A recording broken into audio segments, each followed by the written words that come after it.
When the world as we know it falls, when the future is uncertain, when the select few have the fate of all humanity in their hands, this is when you have to decide for yourself, be the led or be the leader.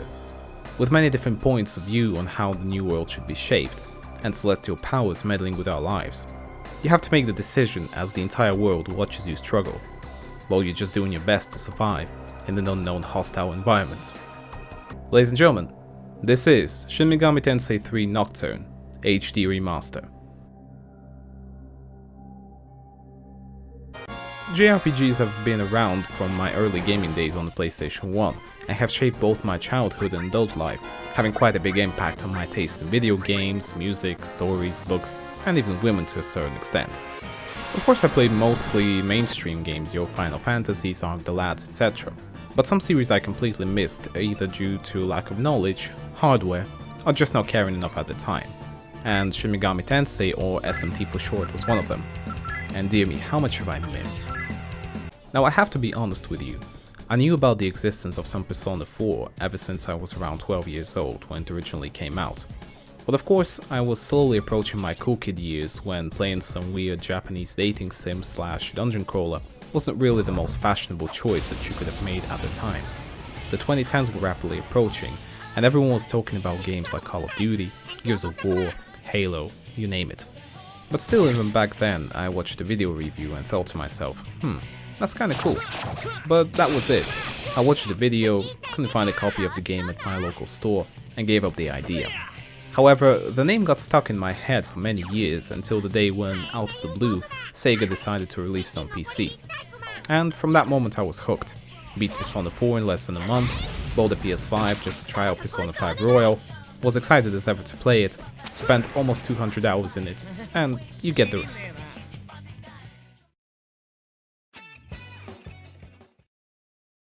It was during those Persona 4 and 5 playthroughs that I started to learn more about the series' roots and where did all those wacky ideas about demons, gods, and spirits came from. Turns out Persona games were a spin-off of an ancient gaming franchise that was always present since the day I first picked up a controller. Shin Megami Tensei was the name. Of course, being a curious person with finally some decent disposable income, I wanted to see how can I get into the series properly, how to expand into the franchise, and what's the best place to start with. My search brought me to Shin Megami Tensei Nocturne, and having a re-release of the game in 2021 on modern consoles meant that the decision was made and I would embark on a journey into the unknown. Well, not really, since I watched a lot of videos about the series and Nocturne in particular prior to buying the game. And I overestimated my power. Having beaten a 150 plus hour game just a few months prior, I soon realized that despite enjoying the early moments of SMT3, I started to feel a little fatigued, which is why it took me almost exactly a year to complete it. And so much has changed, both for me personally and in the world. It almost seems like destiny and fate that I had to finish a game about the fall of an old world and the creation of a new one at this time. I might be looking too deep here for something that clearly is not there, but hey, a coincidence is never fully a coincidence, right? Having watched and read quite a lot of things about the game before playing it, really set a certain level of expectation for me, and it was really hard to find any flaws in Nocturne, both from independent reviewers and from professional publishments. It seemed that universally everyone liked the game. Sure, there were some downsides that were pointed out, but for the most part, the short answer to the question, should I play it, was yes. And I don't know why, but the whole concept of an endless battle between good and evil, the different ideas on how to shape the world, really struck a chord with me, and I was excited to start playing it as soon as I had the time. After 67 hours and about 365 days spent in total, I'm writing this script just a few minutes after I saw the final credits, and here are my 5 cents into the legend of this great game. If someone was to ask me what is Nocturne about, it will turn out to be a much more difficult question than one might imagine, and I get the feeling that this works for most SMT games, well, at least the ones that I've played. The presented topics are simple and old as time itself, but quite difficult to explain to someone. It's more of a, you'll know it when you see it, rather than, yeah, give me 5 minutes to explain the whole thing. And that's what's truly unique. Despite the game being pretty linear, apart from some plot choices that lead to a certain ending, Every person playing through the story of Nocturne will have different emotions and will take away different things from the game once they get to the end of it. Originally, I thought that it would be something like demons have invaded the world and you have to fix it or play along with them and turn everything into endless chaos. But what a shock it was for me when literally in the first few minutes of the game, the regular human world gets demolished as something called deconception happens. The city of Tokyo collapses, leaving ruins covered in sand in its place, burying everything that you knew with it. Having miraculously survived this cataclysm, the main protagonist has to embark on a journey across the wasteland called the Vortex World, to find out what happened to some of his friends, his sick teacher, who for some reason is now referred to as the Maiden. And also you have to do your best to survive and see how a new world is created. It is quite a complex and confusing plot, I must agree, and the fact that you only begin to realize what is actually going on somewhere near the end of the game only solidifies my earlier statement that every person would find something different here. And I will do my best to avoid any major spoilers, though for a 20-year-old game that is truly bizarre, but some might be present in this video, and I have to make a disclaimer just in case.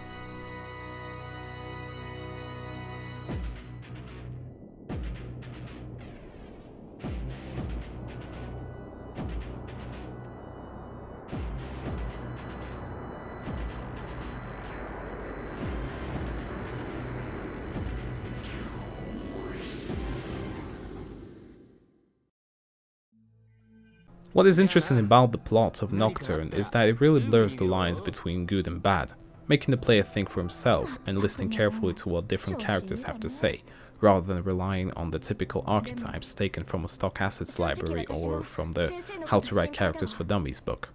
If there's one thing that I felt the game tried to tell me throughout my playthrough, it has to be, don't trust anyone, as they're all assholes trying to use you. And the more I played, the more I realized that this is indeed true. The basic concept is this: there are different parties looking to shape the new world the way they see fit. Some believe in the survival of the fittest where there is no place for the weak, others want a world of solitude and isolation where interaction between two people is impossible, while the third group is looking to create a world of stillness where everyone is equal in every way imaginable without any individual traits. As you could imagine, all of these ideas, or reasons as how they're called in the game, have their flaws and strengths, and only the player actually gets to think about them, which is quite interesting. Instead of it being presented like some stat sheet with all the pluses and deltas written on it, all you get is the information that the creators of these reasons share with you. Well, the rest is up to you. Do you follow any of them and help to shape the world in someone's vision, or reject them all and follow your own path? Now, it does feel a lot more difficult to grasp given how much is actually told to the player, but I would much prefer a story like this, with elements of grey morale, to a cookie-cutter, good beats evil experience. What I found particularly interesting is the lack of actually good or bad characters in the game, making them far more compelling and alive than many others in video games, books and movies. It's as if the game itself is asking, what do you think about this, without pushing to any conclusions. This you get what you see and then decide approach is something I haven't seen for a long time, and I have to say that I find it rather refreshing and relevant.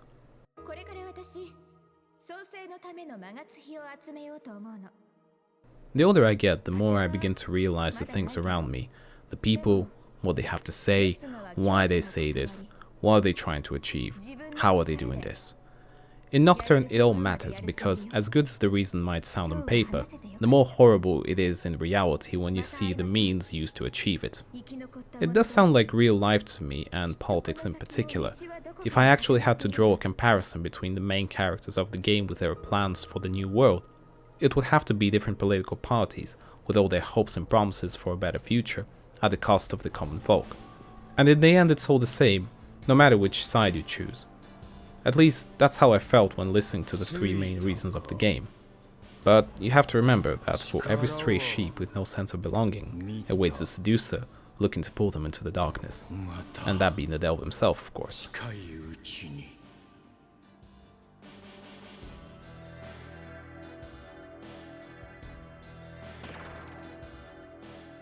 Another thing that I found incredibly appealing is the presentation and the aesthetics. Shin Megami Tensei games are known for their banging soundtracks and amazing artwork provided by some of the greatest artists in the business. The apocalyptic background is complemented by rocking musical arrangements made by the legendary Shoji Meguro, who is very well known for his work on the Persona series. And what can I say, I love Meguro's music. It has this distinct feel and atmosphere that surrounds you when you're listening to it, always perfectly fitting with the mood of the events that transpire. Well, which makes total sense considering each track is essentially called by the name of the event when it is supposed to play. It is so good and memorable that I could close my eyes and pinpoint the exact moment in the game when I heard a certain track. If you feel that Nocturne is not for you, then at least give the OST a shot. I can guarantee that it will be worth your time. Here are a few samples of the soundtrack. Please, take a listen.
The visual presentation should also be talked about. It is something that you have to be looking at for at least a good 60+ hour playthrough.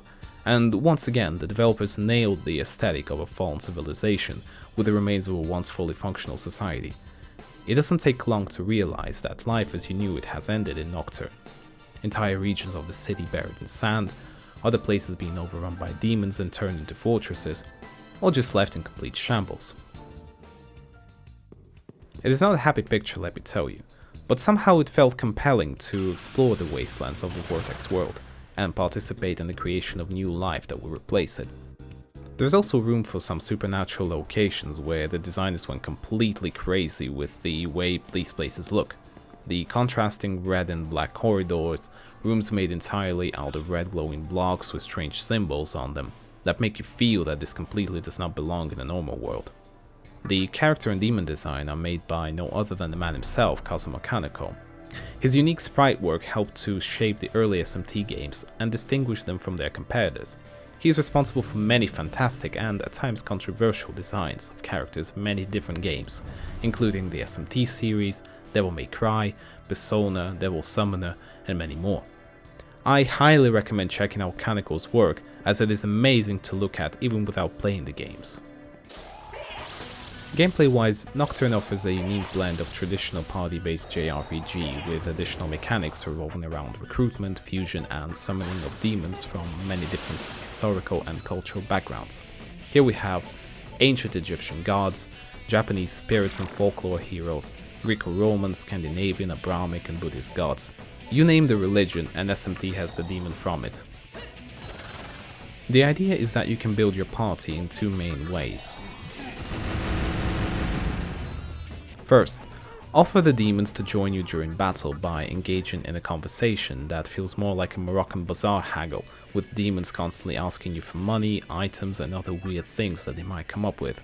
If you grant their wishes, the demons might ask you a question about a random topic in life, and I mean random, from value of beauty to respect of your elders and questions about life and death. If you answer correctly, or should I say in a way that the particular demon will be satisfied with, as they all have different personalities vaguely based on how they are portrayed in their respective mythologies, the demon will become a member of your party and available for use in battle or during fusion. The second main way to build your party is to perform rituals called fusions in a special facility known as the Cathedral of Shadows, where a creepy old man who calls himself the Minister will combine your existing demons in order to create a new one with greatest power and skills. It is a very deep and meticulous process that requires good knowledge of the demon's attributes and compatibility, meaning that you cannot simply select 2 random party members, tell them to make sweet love, and expect a great result. You see, demons in this game have different races that work or don't work with each other during fusion. For instance, you cannot take 2 demons of the same race and make a new one. It always has to be 2 different ones in order to make something. But please feel free to correct me on this one, I might be wrong. There is also an inheritance system where you can carry over certain skills and even attributes from the previous demons to the new one. This is all very nice and really rewarding for the person willing to invest their time into the research, but does at times feel more like matching people based on their zodiac signs and expecting to get something good out of it, rather than actual work of a mad scientist looking to create the latest and greatest Frankenstein's monster. However, it is one of the things that sets the SMT series apart from its contemporaries, and I have to admit I do enjoy it a lot. The thrill of finding new party members in order to see what kind of new skills and battle opportunities they bring, and eventually using them in order to create an even stronger ally, is unmatched by any of the game's adversaries.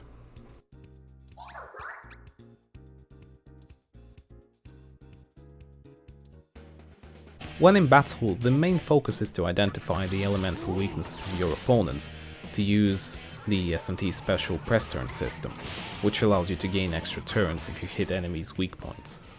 Basically, if you know that the demon is weak to fire attacks, the best idea would be to fry his ass, gain an extra turn, and attack him again. It is a great addition to the traditional turn-based JRPG mechanic, encouraging a more thoughtful gameplay, rather than relying on the Ooga Booga method of hitting your opponent with everything you have. A misjudged attack type, for example if the demon is immune or even regains health from certain elements, will result in you losing turns and giving the enemy a chance to have a swing at you.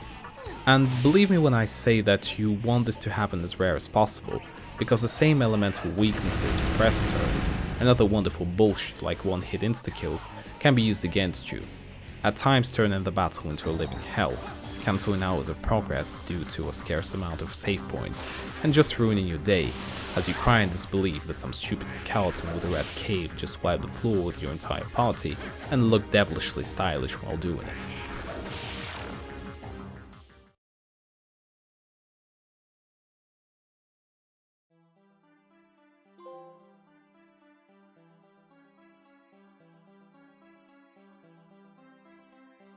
I had to learn the hard way to fuse or recruit the demons with the right elemental skills, and to equip the correct Magatama, a being that the protagonist consumes in order to gain new powers. There are 24 of them in total, with the final one giving immunity to almost all of the possible attacks in the game, so even if it seems like a hassle to collect them, the end result is definitely worth the effort. Another core gameplay element are the Kagutsushi, or to put it simply, sun and moon cycles, which affect context of some item boxes, demon negotiations as it is sometimes not possible to recruit demons during certain phases, skills, fusion possibilities, and even some of the boss's resistances. Unlike a regular in-game clock, the cycles change only when you're walking, meaning that it is possible to manipulate the system and use it to your advantage. Sure, I did feel like a complete moron while running around in circles in order to get the right moon phase for a new fusion or an item out of a chest, but the payoff is usually great.